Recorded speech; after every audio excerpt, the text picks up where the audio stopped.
때가 6시쯤 되었더라.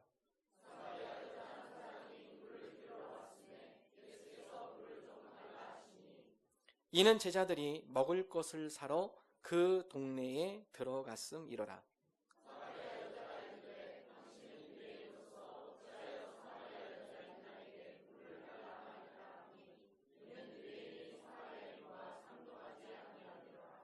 예수께서 대답하여 이르시되 내가 만일 하나님의 선물과 또 내게 물 좀 달라 하는 이가 누구인 줄 알았더라면 내가 그에게 구하였을 것이요 그가 생수를 내게 주었으리라.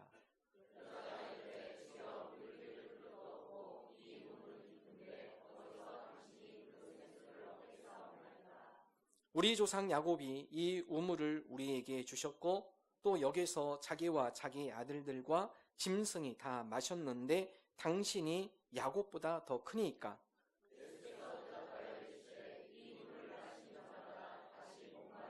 함께 읽습니다. 내가 주는 물을 마시는 자는 영원히 목마르지 아니하리니 내가 주는 물은 그 속에서 영생하도록 솟아나는 샘물이 되리라. 아멘.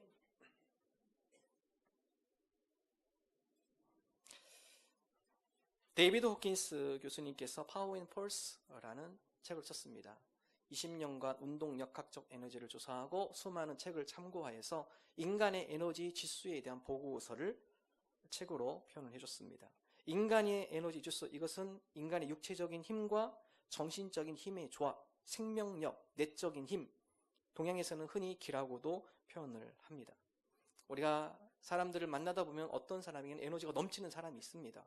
얼굴에 활력이 있고 목소리에 힘이 있고 삶에 활력이 있는 모습들이 있죠. 그러나 어떤 사람은 마치 꺼져가는 촛불처럼 시름시름하는 사람이 있습니다. 얼굴빛도 그늘이 져있고 목소리에도 힘이 없고 삶의 모든 무거움, 짐을 지고 가는 그런 에너지가 바닥난 사람을 우리가 종종 만나볼 수 있습니다. 한 사람에게 있어서 어떤 이에게는 활력이 있고 에너지가 충만하고 어떤 사람은 에너지가 바닥으로 떨어질까? 그 이유가 무엇일까? 우리 삶 가운데 에너지가 바닥으로 떨어지는 요인에 대하여 4가지를 이야기합니다.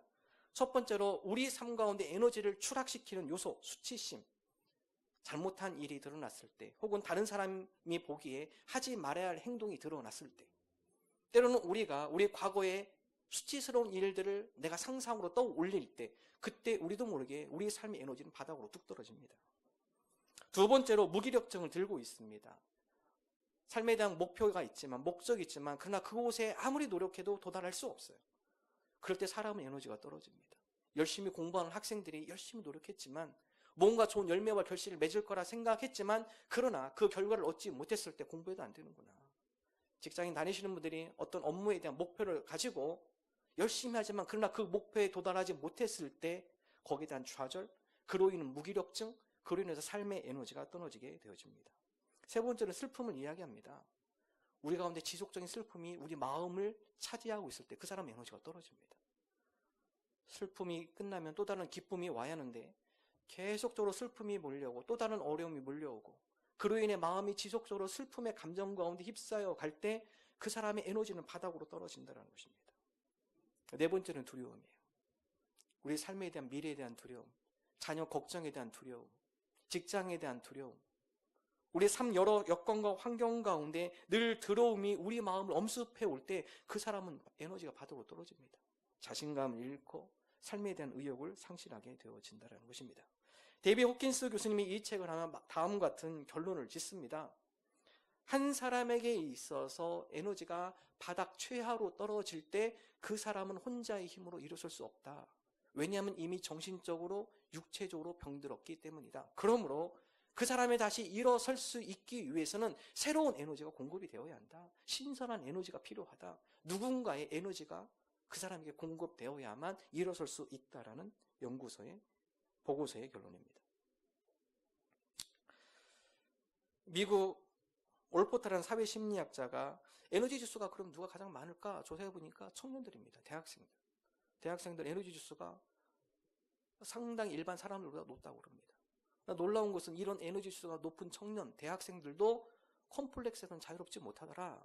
남학생이 90%, 여학생이 91%가 각각 모두의 컴플렉스를 갖고 그 컴플렉스 때문에 힘들게 살아간다는 보고서를 내놓았습니다. 여러분 활력 있고 에너지 지수가 가장 높은 청장년 대학생들도 콤플렉스에 사로잡히는데 많은 사람들이 콤플렉스에 사로잡혀 살아가고 있죠. 우리가 자라면서 그늘진 분이 없습니다. 다 우리 마음속에 다른 사람이 알지 못하는 우리 마음속에 그늘들이 있어요. 어렸을 적 혹은 성장 과정 가운데 다른 사람부터 받은 상처, 여러분 그것이 나중에 우리 가운데 콤플렉스로 자리 잡게 되고 그 콤플렉스로 인하여서 여러 가지 관계 가운데 어려움을 겪게 되어진다는 것입니다. 중요한 것은 우리가 콤플렉스에 사로잡혀서 얽매여서 살아가는 것이 아니라 어떻게 하면 이것을 우리가 극복할 수 있을까? 극복하는 것에 우리의 관심과 초점을 맞추고 콤플렉스를 극복하며 살아갈 때 우리 삶 가운데 더욱 아름다운 열매와 결실이 맺혀지게 되는 것이죠. 성경에 보면 많은 콤플렉스에 사로잡혔지만 그 콤플렉스를 극복한 인물들이 많이 있습니다. 대표적인 인물로 모세를 들 수 있습니다. 이스라엘 백성의 지도자이죠. 그러나 모세에게는 언어에 대한 콤플렉스가 있습니다. 하나님께서 모세를 불러서 애굽의 바로 왕에 세울 때 모세야 네가 바로 왕 앞에 서라.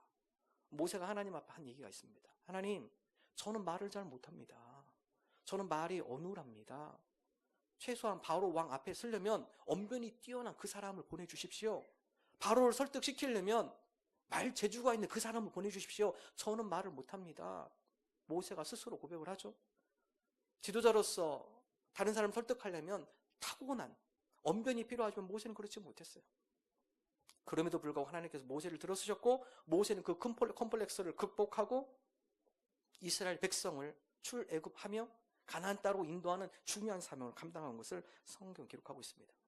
모세가 만약 나는 말이 어눌해 자기의 콤플렉스에 사로잡히면 하나님의 그러한 위대한 사역은 이루을 수 없었다는 것이죠. 성경에 보면 엘리사가 등장합니다. 외모 콤플렉스죠. 성경의 대표적인 대머리가 엘리사입니다. 그래서 아이들이 엘리사를 많이 놀려요. 대머리 엘리사. 성경에 보면 외모에 대한 콤플렉스죠. 우리 머리숱이 많으신 분들은 그런 콤플렉스 없지만 머리숱이 없는 분들은요, 아침에 샤워하거나 머리 감을 때 개수를 셉니다. 오늘 머리카락이 몇 개 빠졌네. 이건 머리숱이 많으신 분은 모르시는 거예요. 머리숱이 없는 분들은요, 이 머리카락 하나하나 빠지는 게 어마어마한 스트레스입니다. 이러다 대머리 되는 거 아니야? 외모에 대한 콤플렉스. 엘리사도 극복을 했죠. 사도 바울, 그는 육체의 콤플렉스가 있었습니다. 스스로 육체의 가시를 가졌다고 표현을 하고 있죠. 많은 신학자들의 이야기에 의하면 사도 바울, 그는 아마도 눈에 대한 질병이 있었을 것이다. 안질이 있었을 것이다. 또 다른 신학자는 아니다. 그에게 아마 간질이 있었을 것이다. 여러분, 사도 바울이 사역하면서 얼마나 많은 병자들을 고치나요? 그러나 정작 자기의 병은 못 고쳤습니다. 거기에 대한 심한 콤플렉스. 하나님, 다른 사람들은 간질도 낫고 눈도 고치고 안진뱅이가 일어나고 중풍병이 떠나고 나병이 낫고 저를 통해 이러한 놀라운 치유의 역사를 보여주시는데 왜 제 병은 고쳐주지 않습니까? 제가 다른 사람 치유하면서 사역하며 할 때 다른 사람이 저를 보고 뭐라고 하겠습니까? 네 병이나 고쳐. 제 속에 있는 육체의 가시, 질병, 하나님 이것 좀 걷어가 주십시오. 이것 좀 새롭게 회복시켜 주십시오. 그럼 하나님께서 그 가시를 걷어가지 않아요? 사도 바울의 그의 마지막 사역을 하며 하나님의 당하던 고백을 하죠. 이 가시는 하나님께서 나로 하여금 교만하지 않도록 나에게 육체의 가시를 줘서 겸손하게 하도록 하나님께서 주신 축복이다. 사도 바울이 위대한 놀라운 고백이에요. 콤플렉스가 오히려 자기에게 하나님께서 주신 축복임을 고백하는 것이죠.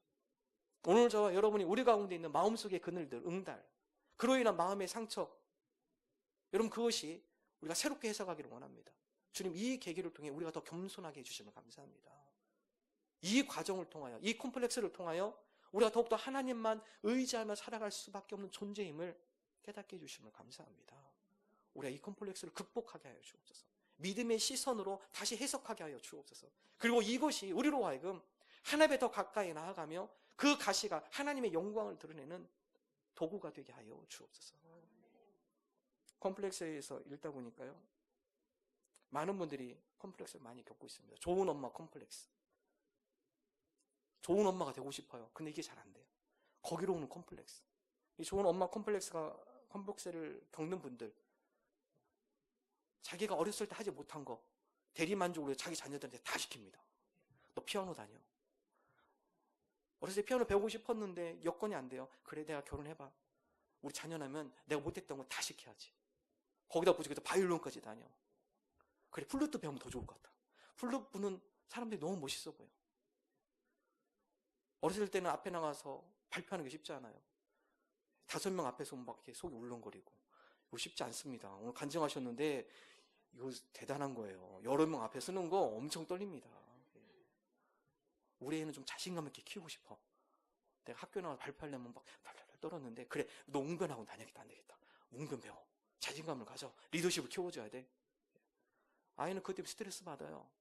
한계가 있습니다. 그것 때문에 엄마랑 늘 싸워요. 엄마가 늘 혼냅니다. 밤에 잘 때 혼자 울어요. 내가 정말 좋은 엄마 맞나? 나는 얘한테 뭔가 잘하고 싶은데 그냥 따라오지 않는 아이. 너무 그것에 지쳐서 힘들어하는 아이. 그로 인한 마찰. 좋은 엄마 컴플렉스. 학력 컴플렉스. 학력에 대한 늘 마음속에 부담이 있어요. 이력서를 쓸 때, 직장에서 모임을 가질 때 학교 얘기만 나오면 왠지 마음이 불편해져요. 학력 컴플렉스. 애정 결핍 컴플렉스. 어렸을 때 사랑을 잘 못 받았어요. 나중에 결혼하면 나는 이러이러한 사랑을 해주는 사람하고 결혼할 거야. 근데 결혼해도 별 다를 바 없어요. 거기에 대한 스트레스가 너무 심해요. 배우자에 대한 여러 가지 실망의 모습이 나와요. 그로 인한 서로의 갈등이 심해지기 시작해요. 그로 인한 애정 결핍 컴플렉스.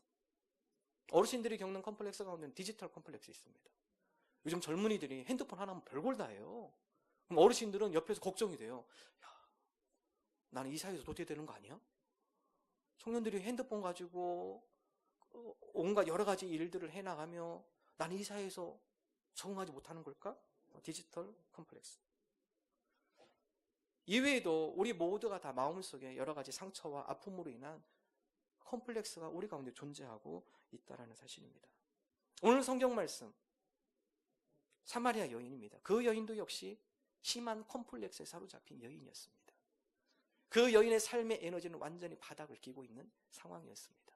오늘 성경 말씀은 삶에 대한 소망을 잃고 미래를 잃고 삶의 에너지가 최하로 떨어져 있는, 그리고 심한 컴플렉스에 사로잡혀서 고립되어 있는 한 여인을 찾아간 예수님의 말씀입니다.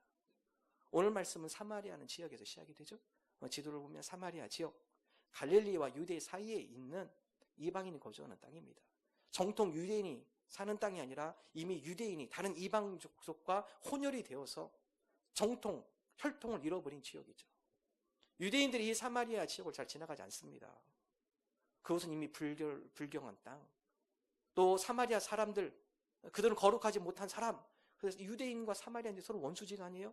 유대인들은 사마리아인을 비하하고 사마리아인들은 유대인들을 비하하고 서로 원수지간의 사람입니다. 그래서 유대인들이 갈릴리에서 유대 땅으로 내려올 때는 요단강 옆에 강에 붙어서 사마리아 땅을 지나가지 않으려고 삥 돌아갑니다.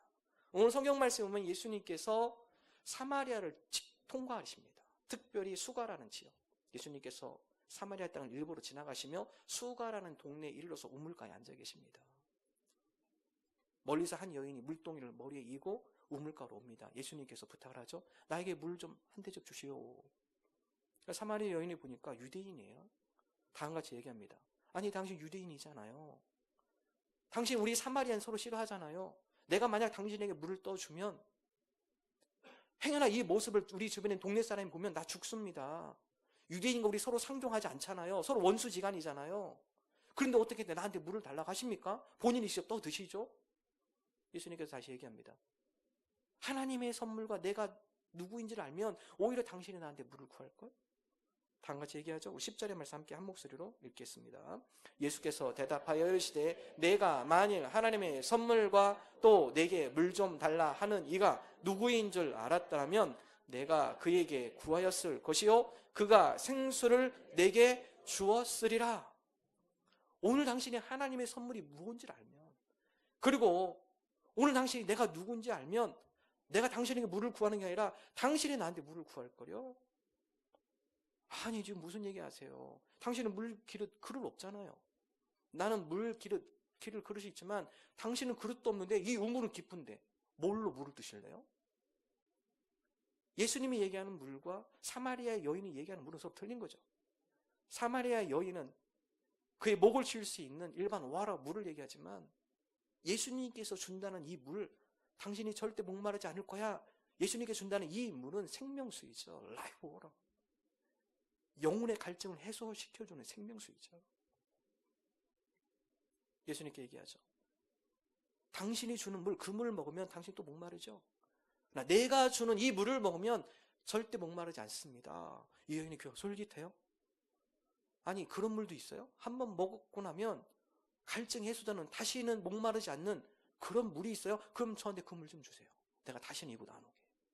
나 이거 우물 뜨러 오는 거 지긋지긋합니다. 나 이거 더 이상 오기 싫어요. 그 물 있으면 나한테 그 물 좀 주십시오. 예수님께서 엉뚱한 대답을 하세요. 내 남편을 데려와라. 이 이야기에 이 여인이 다 무너져 버립니다. 아니, 남편과 물과 무슨 상관이 있길래 갑자기 남편을 데려오라고 하는 거. 다른 사람에게는 일반적으로 들릴 이 이야기가 이 여인에게는 그 속에 깊은 상처를 건드린 겁니다. 예수님께 얘기하죠. 이 여인이 나 남편이 없어요. 맞습니다. 당신이 남편 5이 있었죠? 지금도 사는 사람 당신의 남편이 아니죠? 저 다 알고 있습니다. 오늘 당신의 그 아픈 부분을 내가 치유해 주기 위해서, 당신의 그 아픈 부분을 내가 어루만져 주기 위해서 오늘 제가 이 수가라는 동네에 일부러 왔습니다. 여러분, 그 당시에 율법에 의하면 남편 3명까지는 허락이 됩니다. 4명부터는 허락이 안 돼요. 4명부터는요, 많은 사람들이 손가락질 합니다. 얼마나 죄를 많이 졌으면 하나님께서 저런 벌을 내리셨을까? 얼마나 불미스러운 일을 했으면 하나님께서 저런 벌을 저 여인에게 내렸을까? 물론 성경은 그 남편이 어떻게 됐는지 정확하게 기록하지는 않아요. 추측해 볼 수 있는 거, 병으로 돌아갈 수도 있고요. 어떤 사고로 인해서 먼저 갈 수도 있고요. 분명한 것은 5명의 남편이 있었다라는 겁니다. 그리고 주변 사람은 그 여인을 향하여서 손가락질을 했고요. 그래서 이 여인이 많은 사람의 손가락을 피하여 낮 12시 정오, 성경에는 6시 표현되어 있지만 이것을 지금의 시간으로 환산해 보면 낮 12시입니다. 제일 뜨거운 대낮 12시에 물동이를 머리에 이고 아무도 물 들어오지 않는 그 시간을 일부러 정해서 혼자 오는 거죠. 다른 사람 보기 싫어서요. 다른 사람 손가락질, 다른 사람 수근수근 대는 거. 만약 예수님께서 오늘 그곳에 가지 않았다면, 사마리아 여인을 만나지 않았다면 이 여인의 삶은 이 성경에 기록되지 않을 수도 있어요. 이 여인은 자기가 고립된 그 집에서 인생이 끝날 수도 있었습니다. 미래에 대한 희망이 없잖아요. 삶에 대한 의욕이 사라졌습니다. 아마 여인이 그런 생각했을지도 몰라요. 내가 이렇게까지 살아야 하나? 내가 이렇게 저주받은 사람인가? 내가 더 이상 살아서 뭐 할까? 이렇게 힘들게 사느니 정량이 낫지 않을까? 쉽게 그 생각 가질 수 있었다라는 것입니다. 오늘 성경 말씀은 바로 고립된 인생 가운데 삶의 에너지가 바닥이 나고 심한 컴플렉스에 사로잡혀 내일의 삶에 대한 소망을 잃었던 한 여인, 그 여인을 조명하고 있습니다. 2000년 전 이 여인을 만난 예수님, 부활하신 예수님께서 오늘 저와 여러분도 만나기를 원하십니다. 우리 인생의 그림자, 응달진 부분, 그로 인한 우리 마음의 심한 상처, 우리 마음속에 다른 사람이 위로할 수 없는 나만이 갖고 있는 아픔, 나만이 갖고 있는 상처, 오늘 주님 앞에 우리가 내려놓기를 원합니다. 주님, 우리 인생의 갈증을 주님 앞에 가지고 나갑니다. 세상 것 아무리 채워봤지만 채워지지 않는군요. 내 인생의 갈증 세상 것으로 채우면 이 갈증이 해소될 줄 알았는데 해소가 안 되는군요. 오늘 주님께서 영원한 생명수를 준다고 하셨사오니 그 생명수, 우리 인생의 갈증을 갖고 나아가며 우리 인생의 갈증에 대한 생명수 저에게도 주시옵소서. 성경 다음과 같이 말씀하고 있죠. 요한복음 7장 37, 38, 요한복음 4장 28, 30절 함께 한 목소리 읽습니다. 여자가 물동이를 버려두고 동네로 들어가서 사람들에게 이르되 내가 행한 모든 일을 내게 말한 사람을 와서 보라. 이는 그리스도가 아니냐 하니 그들이 동네에서 나와 예수께로 오더라. 이 여자의 변화가 일어난 것입니다. 오늘 나의 아픔과 나의 삶의 모든 과거를 내가 한마디도 하지 않았지만 나의 아픔을 다 아신 분, 여러분 만나보세요. 그분이 오늘 우리 동네에 왔습니다. 내가 나의 아픔을 전혀 얘기하지 않았지만 나의 모든 것들을 가지고 다 꿰뚫고 계신 분이었습니다.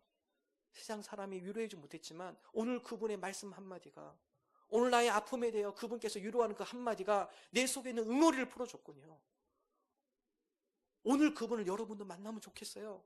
사람을 기피했던 이 여인이요, 동네 방네 들어가면서 소리 지르며 주변에 있는 사람 흔들어대며 오늘 그분을 여러분도 꼭 만나기를 소망한다는 마음으로 외치며 동네 방네 사람들에게 초청하는 말씀이 기록이 되어 있죠. 여러분, 그렇습니다. 우리 삶 가운데도 주님께서 찾아오셔서 다른 사람이 해결되지 못하고 이 세상에서 해결받을 수 없는 우리 인생의 갈증, 우리가 그 인생의 갈증을 주님이 주신 생명수로 해결하게 하시고 우리 인생의 갈증을 해결받을 때 우리가 그 생명수를 함께 전하는 자들이 되게 해주옵소서. 요한복음 7장 37, 38절 우리 함께 한 목소리로 읽겠습니다. 명절 끝날 곧 큰 날에 예수께서 서서 외쳐 이르시되 누구든지 목마르거든 내게로 와서 마시라. 나를 믿는 자는 성경의 이름과 같이 그 배에서 생수의 강이 흘러나오리라. 누구든지 목마르거든 내게로 와서 마셔라. 우리 인생의 갈증을, 삶의 갈증을 느끼신 분 계시나요? 우리 인생의 갈증을 해결해 주셨다고 약속하신 예수님께 우리 인생의 갈증을 내어놓기를 원합니다. 삶의 아픔과 삶의 상처와 우리 삶에 깊이 묻어있는 우리 삶의 응어리들, 주님, 세상에서 회복하지 못하고 치유받지 못하는 우리 영혼의 갈증, 시간 주님 앞에 가지고 나갑니다. 우리 영원한 생명수가 되어 주옵소서. 이런 믿음을 나가는 저와 여러분 되기를 주님의 이름으로 축원합니다. 우리 함께 찬양합시다.